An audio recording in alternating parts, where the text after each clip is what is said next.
Hello, it's Betty of Betty's Odd Treasures. I'm back with you again to show you some of the ways I have done different types of painting. I love to paint. I paint with oils. That was what I first learned to paint with. And now I'm painting with acrylics, watercolors, and this new thing called pour painting. This is an example of pouring paint. We mix the paint in a cup and then we just take it and pour it over the canvas. You move the canvas around and it causes it to make different designs. It gets real involved sometimes. People take it and they use heat guns with it, or they use a blowtorch to make sure there's no bubbles in it. It makes a lovely picture just like that. However, I decided I wanted to try it on glass. I got a piece of artwork that I had, and it was just a print. And I got the whole glass frame. The little print is still in there, and I just poured my paint right over the glass, and I like the way it looks. So that's what I'm going to show you today. I'm going to show you how I pour paint on glass frames. This is a glass photo frame that we're going to use today to pour the paint on. So let's get started. What we have to do is we have to mix up the paints that we're going to use in our pour. And I use these nice little plastic cups. And these tubes are handy that have this type of paint. I use different types of paint. I pour in a little bit. I don't really measure it. I just pour in a little bit of, this is a red that I'm using. Now, in order to get it to the right consistency, you have to add medium to it as well. And this is medium, and I put it into this nice little bottle because they're easier to squeeze them instead of having to work with the top all the time. And you usually put in just about as much medium as you do paint. The medium is a way of diluting down the paint, and this one that I'm using is called Floetrol, and you can get it at your hobby stores. So as you can see, I put in about as much medium as I did paint, and then I'm going to stir those together. And you want it to be to a nice consistency. Oh, my stirrers, they're little plastics knives that I had left over from a picnic. But you want this to be pretty thin. It's not too thin, but I don't want it too thick. So I think that one's okay. All right, and then we move on to the next one. This one here is going to be blue. And I put the blue into one of these containers because it was easier for me. Most of these paints that I'm using are just the ones that you get at your craft store. Some of them come in these kind of bottles or the little bottles, and they are usually like $1 or so at the craft store.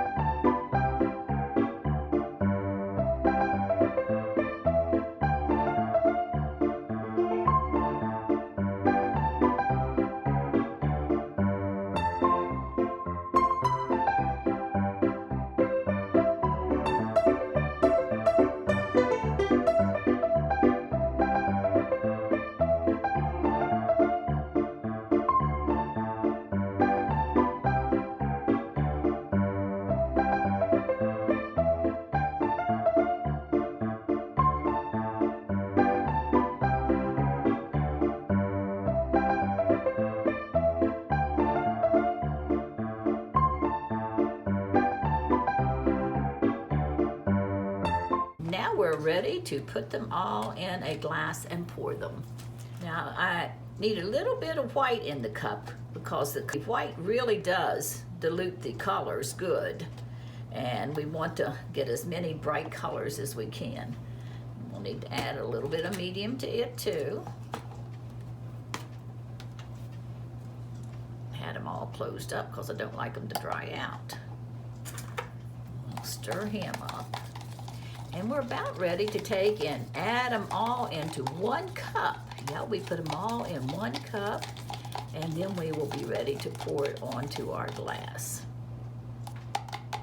And let's start pouring. I'm going to pour a little bit of the blue in, and you go over to the side so it'll run down into the white, just a little bit at a time.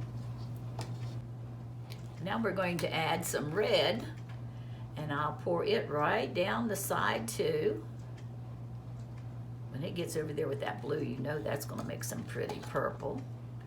And let's try a little bit of gold.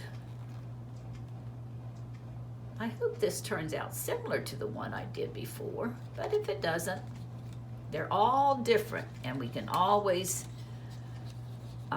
you never get the same two, so you don't have to worry about no one copying your paintings, that's for sure. I don't know how you would copy them.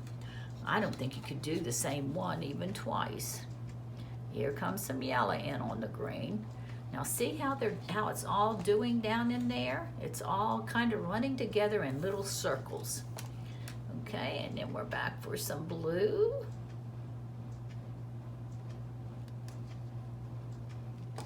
And red. Running about out, so I hope that's going to be enough to do what we need to do. I like the red. That's my favorite color, I think. And gold. Ooh, that was a lot came out. He may do something funky. I don't know what he'll do. And green. Let's try some blue on top of that green and see what we get. Is that going to turn muddy? But isn't that pretty down in there, all the colors mixed? Can you see those? So pretty. Okay, so now we're ready to pour this on and watch all the pretty colors that we get. I'm just going to make a ribbon across and let it go down the frame. Look how it changes there. There's some little pinks coming in. That looks like some kind of an exotic little snake or little bug or something.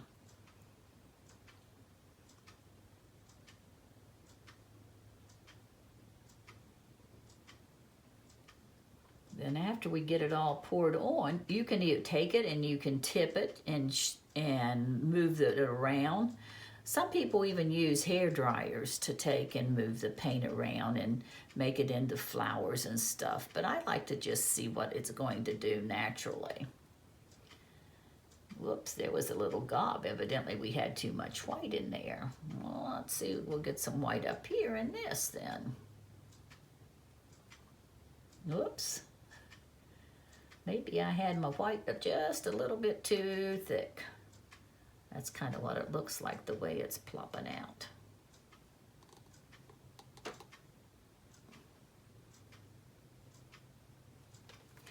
Oh my, I don't even want to do anything to them. They all look so pretty. Look at all the pastel colors and stuff.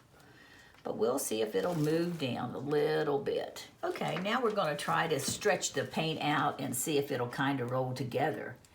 It doesn't look like maybe I had enough paint. Maybe I'm going to have to put a little bit more paint in there in order to get it to move.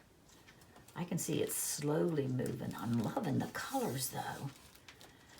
Okay, let's see. I think I'm going to need to mix up a little bit more white paint and make it a little bit more in here so it will go and roll down. Okay, I mixed up some more white because I thought maybe I needed a little bit more paint on it in order for it to move.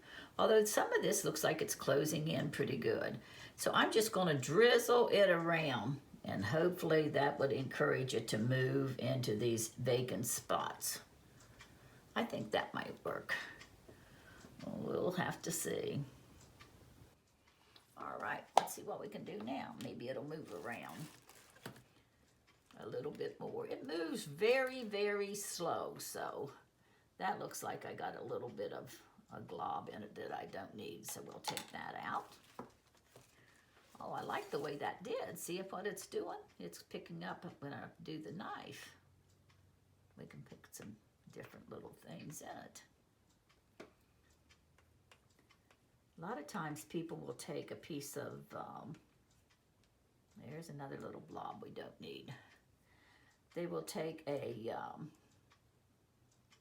plastic folder or their credit card. A plastic folder works the best, and you can drag it all the way down and you get these colors all mixed together. I really like the white to be in between some of them though. Okay, I'm trying to get some heat on here because I'm thinking the glass being cold might be our problem. Down here it's running down pretty good and making some cells.